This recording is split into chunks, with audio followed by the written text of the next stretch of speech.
Hey guys, welcome back to DIY Dudes. I'm Drew, and in today's video, I'm going to be showing you how I built this 3-bay compost bin. So I just finished building a nice section of raised garden beds, and I thought that I needed some access to some fresh compost right beside it.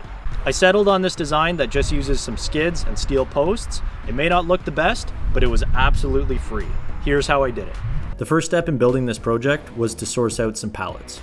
I got these from my local building supply store, and before I got them, I made sure that they were heat treated rather than chemically treated.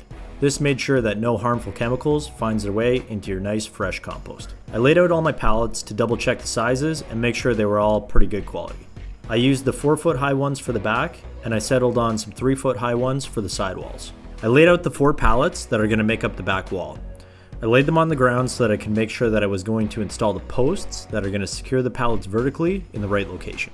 In my case, I'm using 6-foot steel posts that I was able to salvage, but you can really use whatever. You could use T-posts, sticks of wood, anything that you can pound in the ground and it'll stick up straight.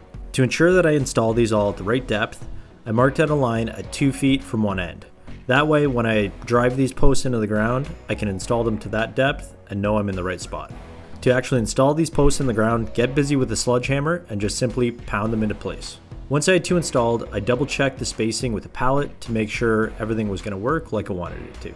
Now that I knew this was going to work properly, I installed the rest of the posts.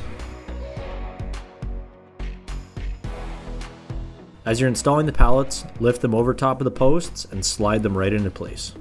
My compost system is actually going to be 3 bays. That way I can start the compost in one bin and move it progressively down the line. I laid out the sidewalls the exact same way I laid out the back. I pounded in the posts, dropped the pallets in place, and I was good to go. One of the great things about this design is that it's customizable. If I want to come back and change the size of the bays, I can simply pull out the posts and change it to my liking. Or if one of the pallets decomposes over time, I can simply lift it over top and get a new pallet. I'm not too concerned about any compost coming through the sides of the pallets, but if you are, you can use some chicken wire or lattice or whatever you have laying around to close up the gaps. Another great thing is that it turns out that the back of a pallet is a great spot for your pitchfork.